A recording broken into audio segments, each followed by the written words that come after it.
Hello everyone, welcome back to our channel Vishwakul. Here we share the latest insights what's going around in the world and we also keep you updated with the upcoming new changes in the world. Our first topic for the day is 8 CARMAKERS likely to face emission penalties. Syllabus, prelims and mains, environment, context. The center has found out that 8 carmakers including Hyundai, Kia, Mahindra, and Honda have higher than mandated fleet emission levels in financial year 2022-23, which could mean penalties of around 7,300 crore rupees. Background. For 2022-23, the Bureau of Energy Efficiency, under the Union Ministry of Power, required car companies of all units sold during the year to achieve India's corporate average fuel efficiency (CAFE) norms. Key takeaways. The CAFE norms were tightened in the beginning of financial year 2022-23. The quantum of penalties has become a point of contention between the center and the auto industry. In 2022-23, models and variants of 18 automobile manufacturers were tested at accredited laboratories by simulating actual driving conditions. When the results for a set of cars did not conform to specified CAFE standards, then penalties were calculated for the total number of cars sold in the full year. Those penalized include Hyundai, 2,837.8 crore rupees, Mahindra, 1,788.4 crore rupees, Kia, 1,346.2 crore rupees, Honda, 457.7 crore rupees, Renault, 438.3 crore rupees, Skoda, 248.3 crore rupees, Nissan, 172.3 crore rupees, and Force Motor, 1.8 crore rupees. About corporate average fuel efficiency, CAFE norms. Corporate average fuel efficiency (CAFE) norms were first notified by the government in 2017 under the Energy Conservation Act 2001 to mitigate fuel consumption by lowering CO emissions, aiming to reduce oil dependency and air pollution. Applicability. These norms apply to passenger vehicles with a gross vehicle weight (GVW) of less than 3,500 kilograms, including petrol, diesel, liquefied petroleum gas (LPG), compressed natural gas (CNG), hybrid, and electric vehicles manufactured or imported for sale in the country. It may be noted that the standards apply to the corporate average fuel consumption, i.e. the average of the standards fuel consumption of all vehicles sold by the manufacturers in the fiscal year, and not to the fuel consumption of an individual model. Phase 1, 2017-2022, the first phase of CAFE norms was implemented from April 1, 2017. The average fuel consumption target was set at less than 5.49 liters per 100 kilometers, with an average curb weight of 1,037 kg. Phase 2, 2022 onwards, the second phase came into effect from April 1, 2022, with stricter targets.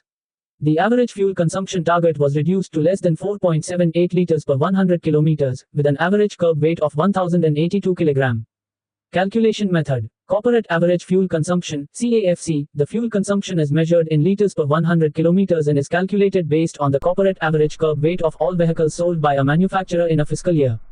CO2 emissions. The norms also set limits on CO2 emissions, with a target of less than 130 grams per kilometer until 2022 and less than 113 grams per kilometer from 2022 onwards. This would let you know how all this would impact our country India. In our today's episode we will be talking about the topic. Second topic for the day is National Security Guard. Syllabus, prelims, current event, context. After a steep rise in terror attacks in Jammu region, the Ministry of Home Affairs, MHA, has established a permanent hub for National Security Guard in the winter capital of J&K for quick response to any major attack. The NSG hub has been set up in Jammu city. Background. In the recent past, Katwa, Dodar, Kishtwar, Udhampur, Rajouri, Poonch and Rasi districts of Jammu have seen a spurt in terror attacks. Key takeaways. The National Security Guard, NSG, also known as the Black Cats, is Federal Contingency World-Class Zero-Error Force to deal with anti-terrorist activities in all its manifestation. The NSG is a force specially equipped and trained to deal with specific situations and is therefore to be used only in exceptional circumstances to thwart serious acts of terrorism. The organization was initially inspired by and modeled on the British Special Air Service as well as Germany's GSG-9. Formation. The NSG was established on October 16, 1984, following Operation Blue Star, to combat terrorist activities and protect states against internal disturbances. Legislation. The formation was formalized under the National Security Guard Act, 1986. Jurisdiction. The NSG operates under the Ministry of Home Affairs. NSG personnel are recruited from both the Indian Army and Central Armed Police Forces. Motto. The NSG's motto is Sarvatra Sarvottam Suraksha, which means best security everywhere. Major operations. 1988, Operation Black Thunder, Golden Temple, Counter-Terrorism Operation. 1999, IC-814 hijacking, NSG was on standby but could not intervene due to the aircraft being taken to Kandahar, Afghanistan. 2002, Akshardham Temple attack, neutralized terrorists in Gujarat. 2008, Mumbai terror attacks, 26/11s, played a key role in eliminating terrorists and securing locations like the Taj Hotel and Nariman House. Third topic for the day is JARAWA tribe. Syllabus. Prelims, current event, context. In a historic move, the JARAWA tribe of the Andaman and Nicobar has been officially included in India's democratic fold with their enrollment in the electoral roll. Background. A total of 19 JARAWA tribe members were enrolled. For the first time, members of the JARAWA community will participate in the electoral process.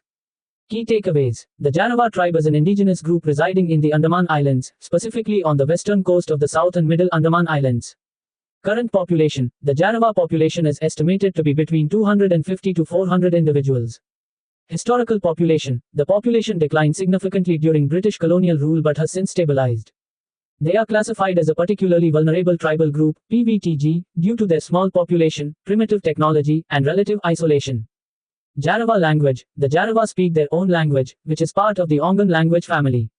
It is distinct from other languages spoken in the Andaman Islands. Lifestyle. Hunter-gatherers. The JARAWA are traditionally hunter-gatherers. They hunt wild pigs and monitor lizards using bows and arrows, and fish in coastal waters. Diet. Their diet includes wild fruits, roots, honey, and fish. They are known for their excellent nutritional health and robust physique. Housing. They build temporary huts in their camps and use crude rafts to cross creeks and streams. Contact with outsiders. Historical isolation. The JARAWA have largely shunned interaction with outsiders until the 1990s. Recent interactions. Since the 1990s, contact with settled populations has increased, with some JARAWA visiting nearby towns and settlements. Fourth topic for the day is Baltic Sea. Syllabus. Prelims, geography, context. The Swedish Prime Minister, Ulf Kristersson, has said the Baltic Sea is now a high-risk zone as he met Nordic and Baltic leaders days after a suspected sabotage attack on undersea cables. Background. The Swedish PM declined to speculate on who may have been responsible for the severing of two fiber optic telecoms cables in the Baltic. A Chinese ship, the Yipeng 3 that sailed over the cables about the time they were severed has remained anchored in the Kattegat Strait between Sweden and Denmark since the 19th of November. About Baltic Sea. The Baltic Sea is an arm of the Atlantic Ocean, extending northward from southern Denmark almost to the Arctic Circle. It separates the Scandinavian peninsula from the rest of continental Europe. Boundaries. West, Denmark and the Kattegat Strait connecting it to the North Sea via the Skagerrak. North, Sweden and the Gulf of Bothnia. East, Finland, Russia, and the Gulf of Finland. South, Germany, Poland, Lithuania, Latvia, and Estonia. Countries bordering the Baltic Sea: Denmark, Estonia, Finland, Germany, Latvia, Lithuania, Poland, Russia, and Sweden. Brackish water due to limited exchange with the North Sea and high inflow of freshwater from rivers. Coastline, rugged with numerous islands, peninsulas, and gulfs such as the Gulf of Bothnia and Gulf of Finland. Major rivers flowing into the Baltic Sea: Vistula, Poland; Oder, Germany; Poland; Neva, Russia; and Daugava, Latvia. Shipping and trade. Major shipping routes, linking Central and Eastern Europe to the global economy. Ports like Gdansk, Poland; Tallinn, Estonia; and St. Petersburg, Russia, are crucial for trade. Coastal resorts and historical cities like Stockholm, Helsinki, and Riga attract millions of tourists. Fifth topic we will discussing now is Jyotirao Phule. Syllabus. Prelims and mains. History. Context. November 28 marks the death anniversary of Jyotirao Phule. Background. He, along with Savitribai Phule, worked as a social reformer, fighting against social evils like untouchability and promoting women's education. Key takeaways. Jyotirao Govindrao Phule, also known as Jyotiba Phule, was born on April 11, 1827, and belonged to the Mali caste of gardeners and vegetable farmers. Despite the societal norms of his time, Phule received an education at the Scottish Mission High School in Pune.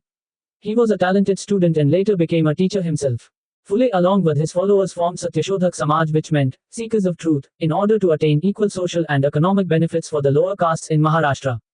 He was married off when he was only 13, and was personally rebuked in 1848, while attending the wedding of a Brahmin friend.